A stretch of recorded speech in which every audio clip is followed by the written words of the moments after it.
Good morning, everyone. Thank you so much for coming. It is a pleasure to be here, both as Marcia's nephew. It's been very meaningful for me to prepare for today, because most of my life, professional life, I've been a psychodynamic psychotherapist. And then about 5 years ago, I really started getting very interested in food. But this has really been one of the first opportunities where I've had the challenge to bridge these two areas and to speak with fellow psychodynamic clinicians about the importance of brain food. So I hope over the next few minutes, I'm going to take you onto the couch with brain food. I've got several computers going here, sorry. So first, let's just speak a little bit about Marcia. Marcia was a great mentor to me as an aunt and as a supervisor. And this is actually the first time that we've been back since she passed away. And it's been, I was realizing while I'm talking to psychodynamic folks, so I can be honest, that it's been a little bit of an emotional roller coaster. But a few of her roles, and a few of her, I guess I would say, rules in my development as a therapist, was her love of the transference. I asked Marcia once, what did she love about the work so much? And she just stopped and said, I just love transference. She said, you know, it just blows my mind that one day you can feel one way about somebody, and then a few days later you can feel the complete opposite. What is that? She always emphasized, and I think probably one of the things that carries on in your work here at ICSW, is to know the details of our patients in great intimacy. And this is, I think, really how I got into food. Years ago, in listening to patients, I got curious about what's going on in their eating habits, and something that in my training I really hadn't been emphasized. And then, of course, she always emphasized this relational model to allow for mutual influence. And so really, I think that the origins of the happiness diet and my interest in food stem from those lessons from Marcia, because one day I was sitting with a patient and we started talking about food, and I began to wonder, what would be the best diet for mental health? What would be the happiness diet? And even last night, Dr. Arnie Goldberg and Connie Goldberg hosted a very nice dinner, and we were talking about one of my favorite foods, kale. And Dr. Goldberg said, you know, I've never eaten kale. And honestly, I'm a little groggy tonight because I stayed up most of the night coming up with 50 enticing, sexy, delicious ways for Dr. Goldberg to enjoy kale, and I'm proud to announce this ebook. Now the racier subtitle is Get Roughage. This actually is a real ebook, and this will be coming out on Friday. It's my most recent project, and I hope communicates something about what my real goal is today, which is to help us bridge this gap between all of the science about food and then that experience of sitting with individual patients, and how do we do our best from the psychodynamic level to the nutritional level to help them in their quest to feel like more complete, more whole, more fulfilled individuals. So let's talk about brain food. Now we know the basic principle, you are what you eat. But oftentimes this doesn't apply to the brain. Right? When we think about food, oftentimes, and dietary choices, we think about obesity, we think about cancer, we think about diabetes.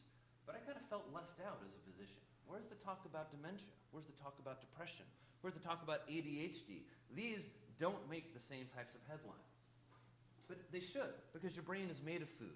The lunch that you're going to eat this afternoon, the breakfast you had this morning, it's getting digested, broken down into molecules, all of which are going to get transported into your brain and used for the amazing and elegant chemistry that happens, that creates every emotion you have, every thought you have. We also know that food has drastically changed. Right? If you look at what most Americans eat today, the number 1 and 2 sources of calories for the average American are what's called added fats and added sugars. This is not where we have traditionally gotten our calories. And consequently, our brains have changed. We're going to talk a lot about fat today, because your brain is mainly made of fat, and we've changed our dietary relationship to fat over the last 100 years.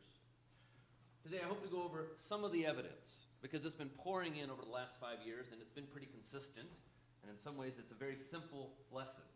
That we give up the traditional, real whole foods that our brain has always been fed by. We run into a slew of not just physical problems, but also mental problems. And I'm particularly excited to speak to you both as eaters, to try and suggest a few shifts in how you think about food that will help your own mental health and your efforts, but also as clinicians, that the opportunity today to talk to you about how to focus on brain foods and some clinical tips that I found in the consultation room is very exciting because you have so many patients and people that you perhaps can help influence. So how does psychodynamics and food relate? And this is really one of the things that I think about quite often, that we're trying to heal the mind with interpretations. You're trying to shift, in some ways, a cognitive function. And the mind sits on these pillars of the brain, the biology of what's happening, that when you have a patient change a behavior, you actually know on some level you've changed neurochemical structure. That's the only way that that can happen. People don't do different things for any other reason than there's a brain change. We focus in psychodynamic work on pathological transferences and relational patterns. We bring the unconscious into the consciousness, and I think this is a change in brain chemistry. And if we're going to have people eat a little differently to promote the work that we do in the consultation room, we'd want to come up with a diet. We want to come up with foods that promote a brain that learns. And this is probably one of the most exciting things that's happened in neuroscience over the last 10 to 15 years. We know that the brain is this dynamic organ that changes and grows. We call it plastic because you're constantly making new connections. You're constantly even growing new brain cells, something that when I went to med school 15 years ago, we didn't know.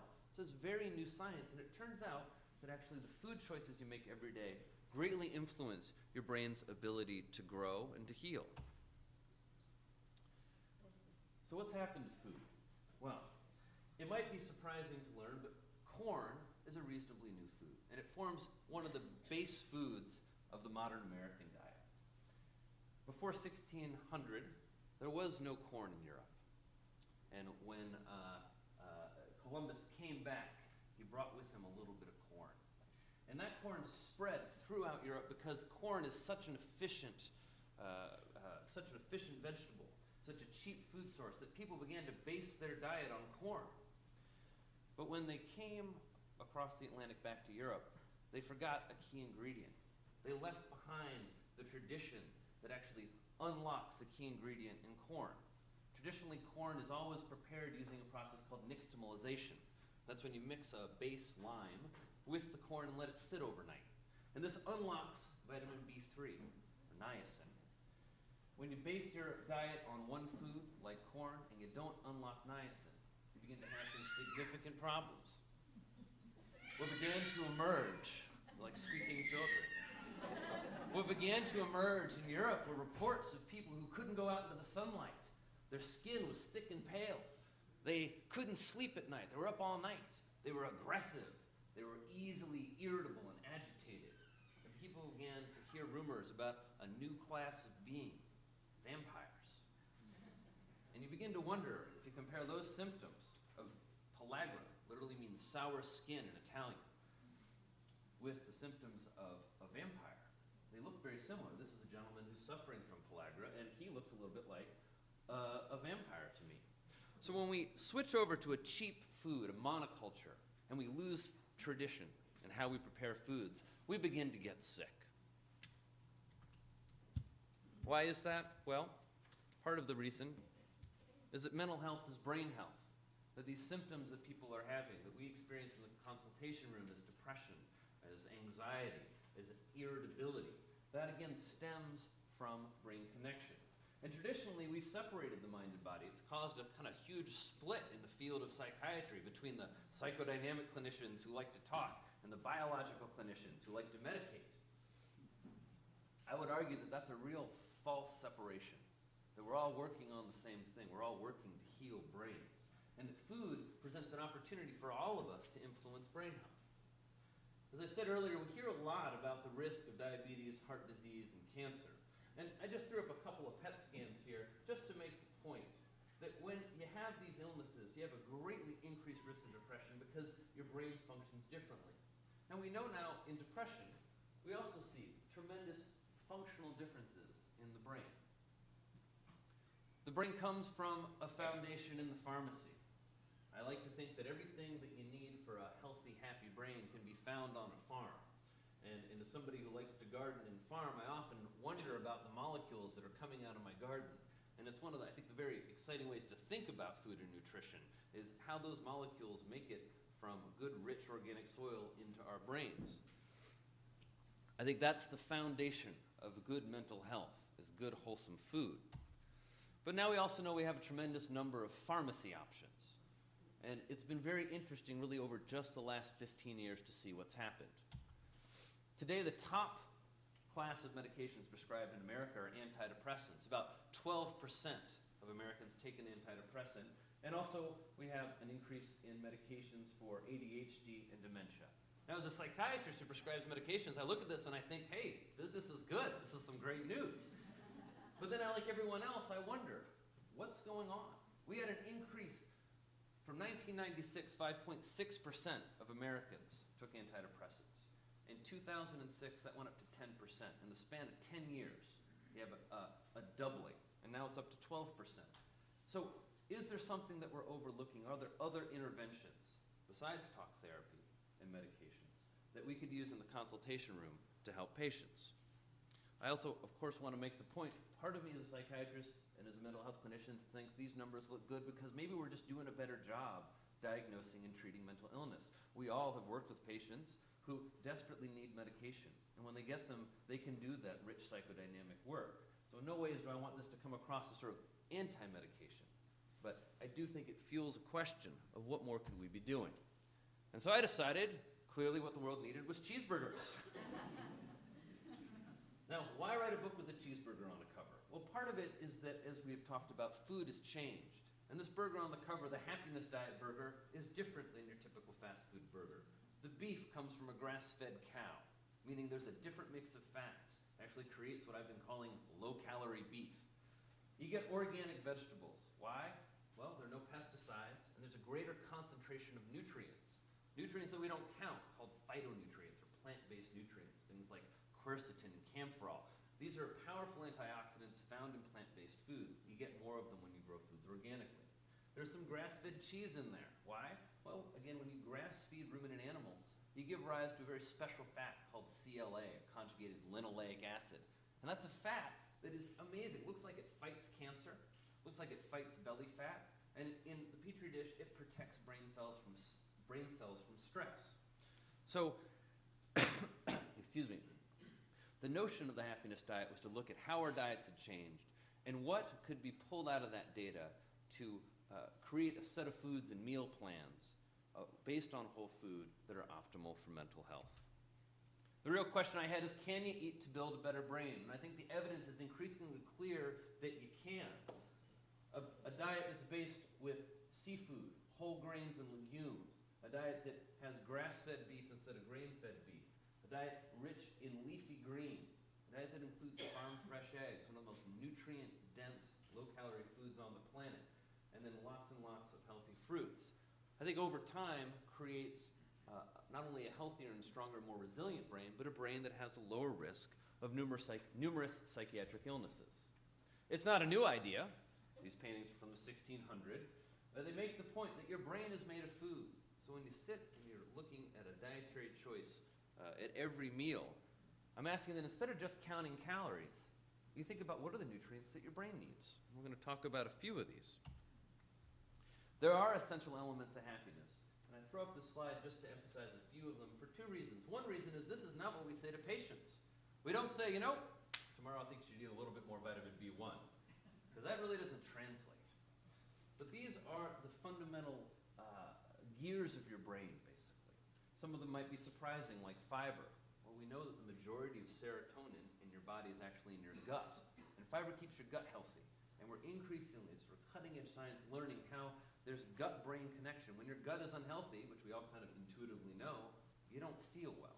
Keeping your gut healthy is key to keeping your brain healthy also because of all the nutrients that your gut has to absorb. This is what I call the pharmacy, and I've detailed information about all these molecules on my website if you want to learn a little bit more about the individual essential elements of happiness and where to find them in whole foods. This slide is a little complicated, but I wanted to show you some of the elegant biochemistry of how you create a brain out of food. At the top, you'll see folates. Folates come from leafy greens and from lentils. It's vitamin B9. And you also see dietary proteins. And this kind of complicated system leads, the most important part is to pay attention to down at the bottom. This is how you make serotonin, sort of happiness molecule. And dopamine, the molecule that is key for attention and pleasure. And they're made from these key ingredients in food. This cycle doesn't work without vitamin B12. It doesn't work without vitamin B6. And we know, for example, with folates, that about 50% of patients who present to an inpatient unit for the treatment of depression have low levels of folate. And so it's a very interesting, I think, idea of how, again, your dietary choices greatly can impact your brain function. I like to talk about the omega-3 fats, because people have heard a lot about them in regards to brain heart health. But I think the very exciting news is how they relate to brain health. And it also is going to help us talk about how our diets have changed. Now, omega-3 fats are very, very long fats. DHA, which is this beautiful molecule right here, is about 24 carbons long, and it's an incredibly reactive fat. And it does all kinds of exciting things in the brain. First of all, it forms the structure of the membrane of your neurons. It's crucial for that, and it actually changes the flexibility and the fluidity in a way that promotes lower inflammation. DHA not only forms a structure, it has these functional roles. Whenever one brain cell communicates with another brain cell, you have to jump a little gap. And the brain makes these great things called lipid rafts. And lipid rafts function much better when there's a high percentage of DHA in them. We also know that DHA goes from your fork all the way into the nucleus of your brain cells where it interacts with some of your genes. And there, it decreases inflammation, but it also promotes the production of a molecule that is on the cutting edge of neuroscience, a molecule called BDNF. Now, as I said earlier, it might have been new information, our brain is constantly growing, and you even give birth to new brain cells in 2 regions of the brain. And this depends on a group of molecules called neurotrophins, hormones that actually promote brain growth. This completely changes the game when we think about mental health. And I think it's very exciting in terms of clinical work, because the idea is that you can actually improve a brain's ability to grow and learn by increasing BDNF. And it turns out the more omega-3s that someone eats, the more likely they are to have a higher level of BDNF. Same is true for a variety of other factors in whole foods. But what's the evidence linking food and brain health?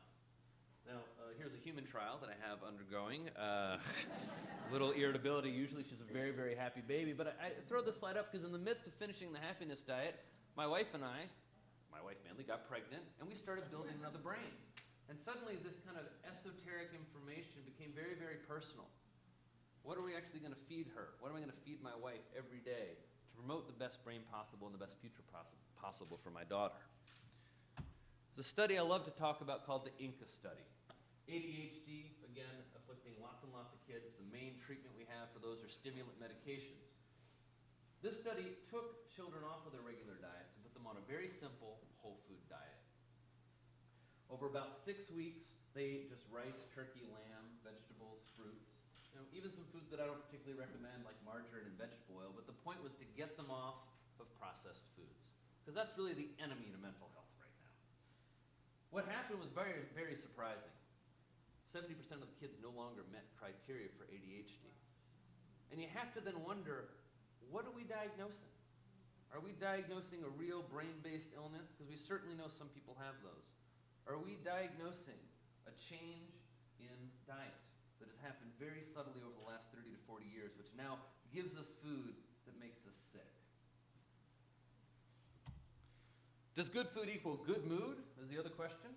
And increasingly we've got data coming in saying it does. This is a prospective trial, which we always like prospective trials because they're going to follow people over time into the future. Followed folks for a fair amount of time, 4.4 years. There's a study done in Spain. They looked at the Mediterranean diet, a diet that we all kind of assume is pretty healthy. Mediterranean diet's, again, based on whole foods, a lot of fish, a lot of whole grains, lots and lots of olive oil, leafy green vegetables. What they found is people who had the closest adherence to a Mediterranean dietary pattern had a greatly reduced risk of getting depressed over those 4.5 years. You can see the hazard ratio of 0.458, so about a 42% risk reduction. Now that's a big chunk. If there was something I said, look, I've got this intervention that's going to reduce your chance of getting depressed by 40% over the next 5 years, and it's delicious. Now, that seems like a good mental health intervention to me. Does bad food equal bad mood? This is a cross-sectional study that looked at women. And they took their diets using food frequency questionnaire and ranked them into a traditional dietary pattern. Again, whole foods, foods that your grandmother would recognize. They also took the dietary pattern and looked at a Western dietary pattern, fried food, processed foods. What they found is the diet of highly processed food led to a significant risk of both anxiety and depression, about a 60% increase. So it seems that bad food does equal bad mood. When you take this idea and you apply it to adolescence, right, this is one of the most dynamic periods of brain growth in human development. We all know working with adolescents is challenging but a lot of fun, because there's that notion you can really shift somebody's trajectory, right? If you look at adolescence and you see a close to near linear relationship between dietary quality and the risk of getting depressed. This also applies to attention deficit disorder. A study just came out last year, same thing. You get about 80% increased risk of getting depressed if you have a bad diet. And the same thing happens with ADHD. You're about twice the risk of getting a diagnosis if you had, we call it a bad diet, a Western diet. So what emerges is a tale of two diets. We have a tale of whole foods, minimally processed, foods you're going to recognize. And then we have a tale of processed foods, foods that mainly are made of corn, soy, vegetable oils, a lot of synthetic ingredients, and then to make it pretty, lots of food coloring. These changes have really happened over the last 100 years. We've gone from a whole food to processed food. We've increased our intake of sugar and refined carbohydrates. Refined carbohydrates, things that you look on the back of a package, which I would argue if you're looking at packages, it's an indication you're taking a wrong step in how you eat. But you'll see this in terms of refined wheat flours. You're going to see it in terms of corn syrup solids. We've switched over from eating animal fats to vegetable fats. Now this is based on science starting in about the 1920s to the 1960s, where we decided that dietary cholesterol is the main thing that we should, dietary cholesterol and saturated fats are the two main things you should pay attention to when you make food decisions. And one of the things that I'm hoping to convince you of today, that those two things shouldn't be at the top of your list. One, none of the dietary cholesterol that you eat gets into your brain, and your brain happens to be the largest deposit of cholesterol in your body. And two, the data that connects animal fats to heart disease has gotten very shaky over the last 10 years. We're going to talk a little bit more about the omega-3 to omega-6 fats. Omega-3 fats, again, these brain-building fats. Omega-3 fats, Omega-6 fats are also essential long fats in the body, but they're more pro-inflammatory. We hear this word inflammation everywhere these days. It's underlying heart disease, diabetes, and it's also underlying depression. And then we've added in these new molecules. Molecules that we've never eaten before. Molecules that have never been in our food. Artificial food dyes have been linked to cancer since the 1920s. They come from coal tar. That's not something I want to feed my kid. We've put in a lot of preservatives into food. Again, people say, is there evidence that they're harmful? I say, well, there's not evidence that they're safe, and they're an indication that you're not eating whole fresh food, which everybody here knows looks delicious and is full of lots of natural colors. And then we've added in, we're going to talk a little bit about trans fats, because they tell a great story. As I began to research the happiness diet, all this data came out saying trans fats are horrible for your heart. And I thought, where do these trans fats come from anyway?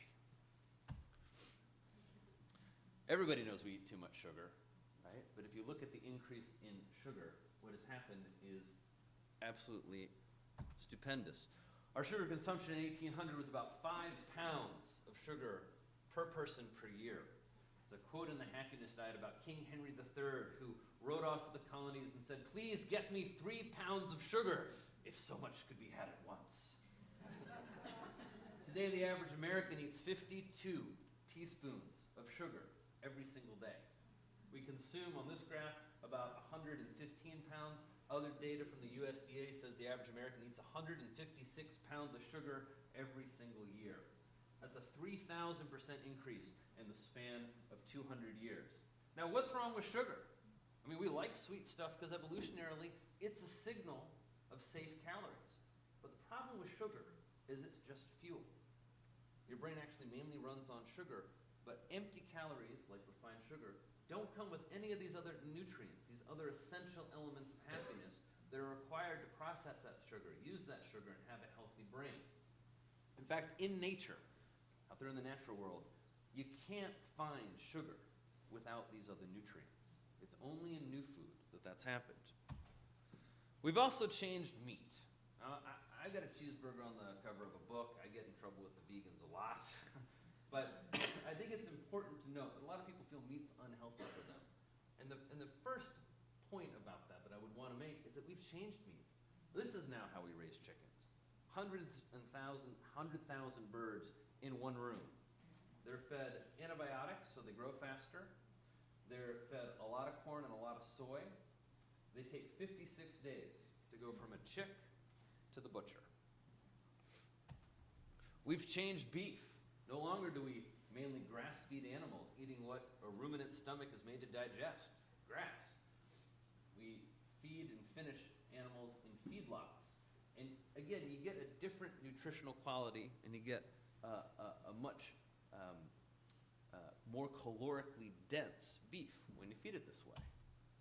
This is looking at the omega-3 count. Now, grass-fed beef is not an amazing source of the omega-3 fats. You get about 100 to 200 milligrams in a 6-ounce serving of beef, compared with fish, which we'll talk about as the best source. You get about 3,000 milligrams in a serving of wild salmon.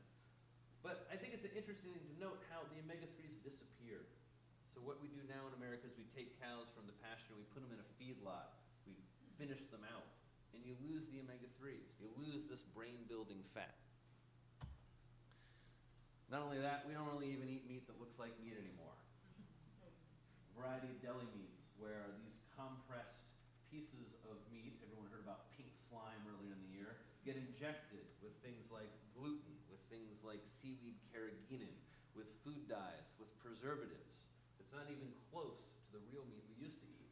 We fry it, we dip it in all kinds of things, we eat it in massive quantities. So it's no wonder that people think meat's bad for them, but as I argue, meat is an incredibly nutrient-dense source of a lot of the brain ingredients you need. What do we used to do? Well, chickens used to wander out in the pasture. And when you wander out in the pasture and you're a chicken, you're picking at bugs, you're picking at plants, you're picking at seeds, and you produce meat and eggs. It's much more nutritionally dense. Anybody who's had a farm fresh egg and you crack it open, you see this bright yellow yolk. Those are carotenoids. Carotenoids are a set of fat-soluble nutrients. Remember, your brain's made of fat. So not only do we want to build it with those omega-3s, but then we want to protect it. Carotenoids do a great job of that. They're clearly linked to a lower risk of dementia, for example. But you don't get that kind of great egg in a factory farmed egg. And you don't get the same nutritional quality in factory farmed chickens. Same thing with beef. And I think the exciting message that I hope to leave with today is that it's pretty easy to get this food now. There's a food revolution going on in America. And for anybody on the way here, drove past a great farmer's market that you guys have. And almost anywhere you are these days, you can get farm fresh food. And we'll talk a little bit about cost if we have time. But the main point I have is I think it's a big myth that organic food costs more or that brain food costs more. I think if you select your foods very carefully, something like grass-fed beef, for example, and you participate in a program that allows you to a meat share, you end up getting a greater value. One reason is that you get more nutrients. This is what meat should look like, right? This is a whole chicken, and compare that to those deli meats we were looking at. This is going to be a delicious meal, something that a family can enjoy. It's going to be at a low price point, and again, it's going to contain more brain nutrients. But we started making food from the laboratory. And as I said earlier, I began to wonder, where did these trans fats come from? And it turns out they entered our food supply at a very specific point in history. The same year we discovered the very first vitamin, 1912. A couple of brothers got together, and they had a lot of extra cottonseed oil. They didn't know what to do with it. They mainly made soap and candles.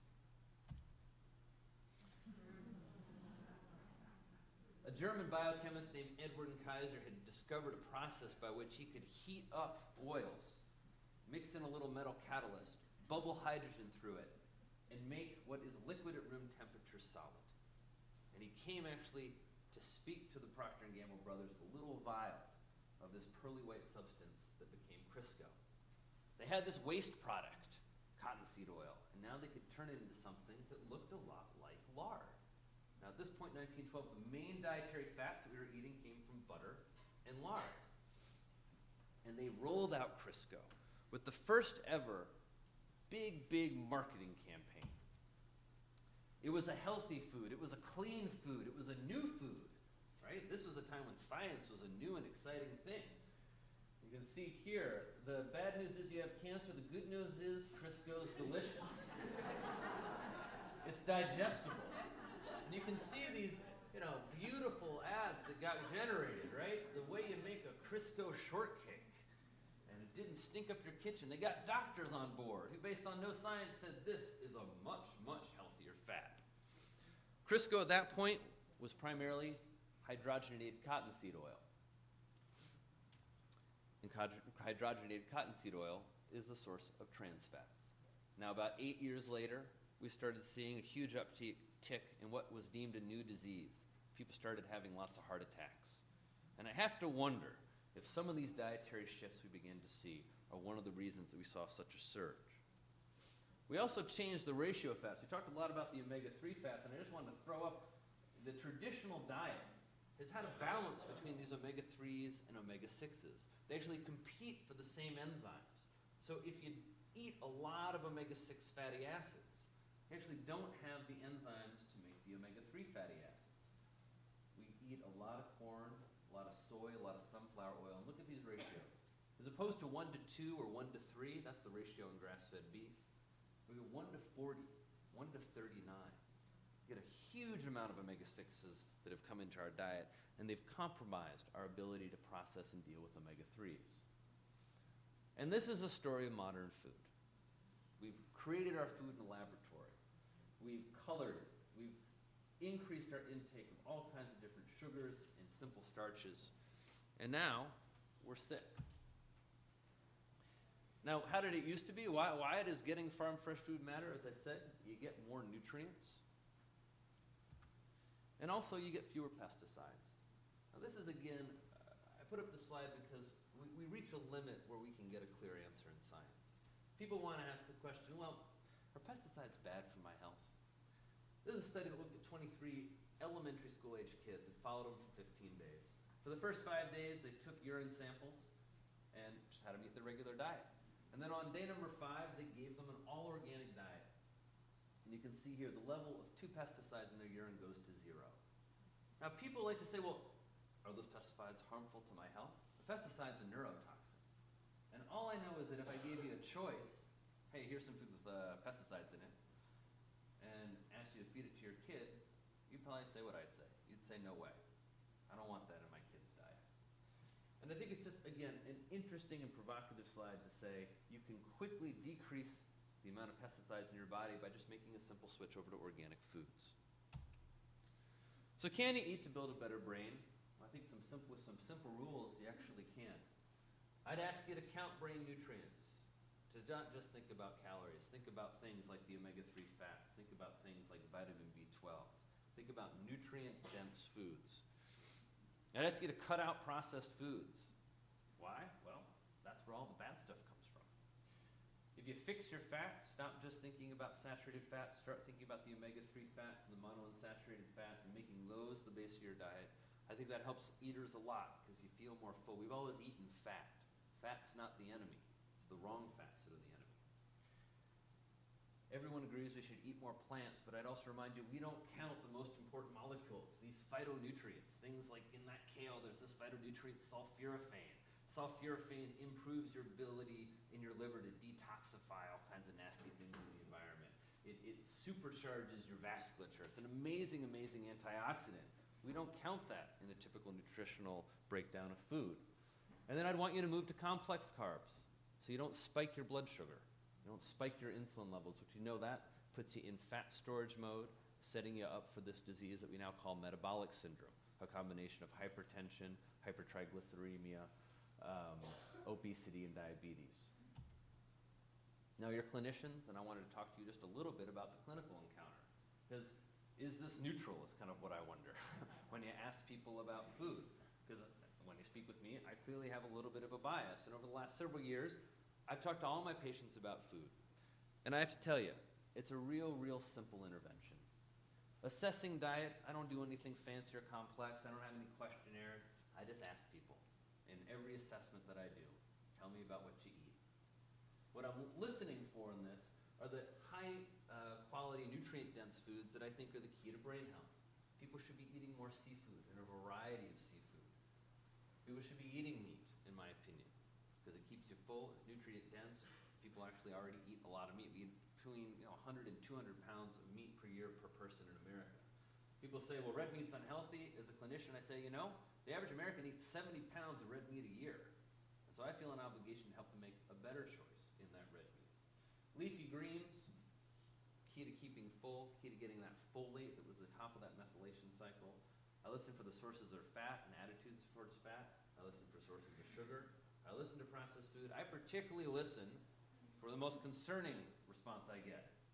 I don't really have a diet. I don't really think about my food. And that concerns me. Because I want people to think about what they eat at mealtime and how it affects their brain. It's a simple assessment. When patients kind of fumble and don't give me much detail, I say, it's a typical breakfast. How about a typical lunch? And I just listen for foods and write them down. What do you like to snack on? What are your favorite foods? Is there anything specific? It's always fascinating to be in an eval and at the very end hear something like, well, I'm a vegan. Well, that's a real interesting nutritional choice, and it's something that should inform a clinical encounter. A pure vegan diet without any supplements means you're not getting any B12. B12 only exists in animal products. And it was right at the center of that methylation cycle.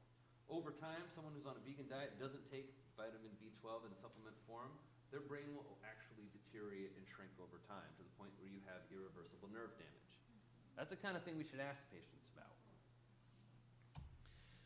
So I hope you agree, or at least feel compelled to think about your own food and think about your clients and your patients' food. Because I believe the evidence has gotten very clear. You can eat to build a better brain, and as a country, we're not doing a very good job at that right now. You guys have a unique spot in healthcare. The average primary care visit is about 8 to 15 minutes. When was the last time your doctor asked you about what you ate? The average psychiatrist does a lot of management these days, doesn't talk a lot about food. Clinicians such as yourselves have an incredible opportunity to shape your patients' lives because you meet with them every week. And that is really probably the most regular and potent relationship that we actually have in healthcare today. So I would encourage you that in at least inquiring about food, you have a powerful intervention where you can actually change brain chemistry. I want to thank you all for giving me the opportunity to both prepare this talk. The Marcia Adler Scholarship Committee has been wonderful. Martin and Ellen have been very welcoming. Boris and Gail started emailing me about 6-8 months ago asking me, about the outlines of my talks and thoughts, and that's been incredibly helpful. I certainly want to thank Robert Wise, Marcia's husband, who's been a mentor to me, fellow psychiatrist, and encouraged me. Tyler Graham, who I wrote The Happiness Diet with, a great health journalist, an environmental journalist, and my assistant who's helped me with these slides, Isabel Del Canto. If you want to learn more about my work, please do. Likes on Facebook are always appreciated. This is what's come down to in modern media. Feel free to email me with questions. I always appreciate comments on my blogs. If you're on Twitter, I try and keep an active Twitter feed to give people information about the connection between mood and food. And then I have a website, Ramsey MD, where I try and have a lot of tools for patients and clinicians, ranging from details about those molecules that I put up on the third slide to a blog about the active issues in food today. So thank you all very much.